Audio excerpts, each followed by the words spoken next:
The movie was amazing, very powerful film. Thank you. In the movie, you see everybody's like characters like taking a toll from the death row execution. Mm. Has there ever been a time that you guys ever like because you guys are both busy with your profession? Has there ever been a time that your profession has taken a toll in your life? Plenty of times.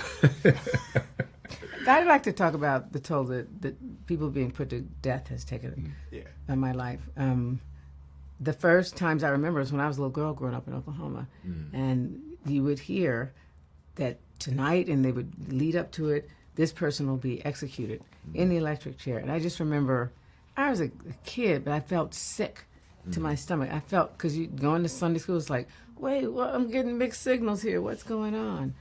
And then, of course, the way a lot of people felt devastated and betrayed when Stanley Tookie Williams was put to death in California.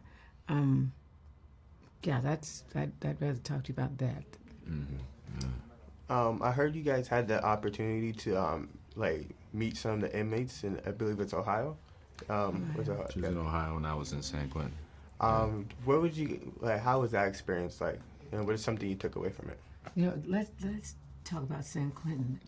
Well, so for me, I took away a renewed sense of appreciation for the idea of freedom that I have. You know, being able to actually get up and simply just take a shower, man. Those men in there, I was able to talk to the brothers who were serving life sentences, and then I was not permitted to speak directly to the brothers who were serving on death row, but I was able to observe them. And you get to see how there were stark differences between how they were treated. One story I always tell people that shocked me was that the brothers who were on death row, when they were transferred across the yard, the men were not permitted to look at them. They had to turn their backs, and it seemed like such an inhuman way to treat them, even in their inhuman standings. I mean, they weren't even, rarely do men on death row get prison jobs, you know. So it's like they have this new sense of isolation all the way down to their potential last days. And it's a tough thing to take in, because then you think about, where is your responsibility as a civilian? How are you complicit to this particular problem? And am I doing enough to actually stop it, you know?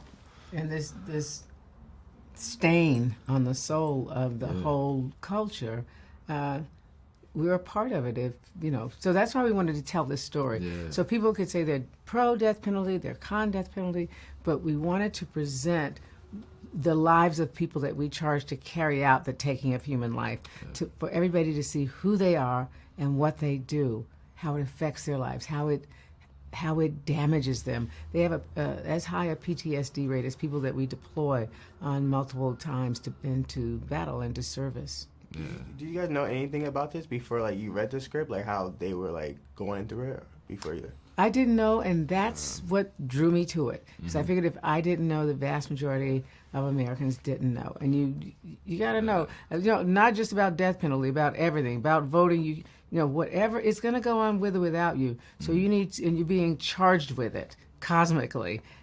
So you know, that learn everything you can about where your money's going. And I will say, there are a lot of people who have formed their opinions on capital punishment, who may think they know, who may think they're informed, but honestly, unless you actually go in there and do the work, you're really not. And that's one of the most important things about this film, is that it exposes so much truth behind what the actual history is and what the actual relativity of it is. Because Chinonye, our brilliant director, she actually did the research. She worked in the prison system. She volunteered on 14 clemency cases. So she comes to this with a nuanced view of truth and honesty that we would otherwise not have if it was just, you know, news we got from the media or from, you know. She did the real work. And that's what's so important, I think, about this film, is that it gives people a new sense of how to think about what this actually is. That's how we had access into the prisons and with the wardens and all, is that they trusted her because she had committed her life to being there and to bringing forward the truth.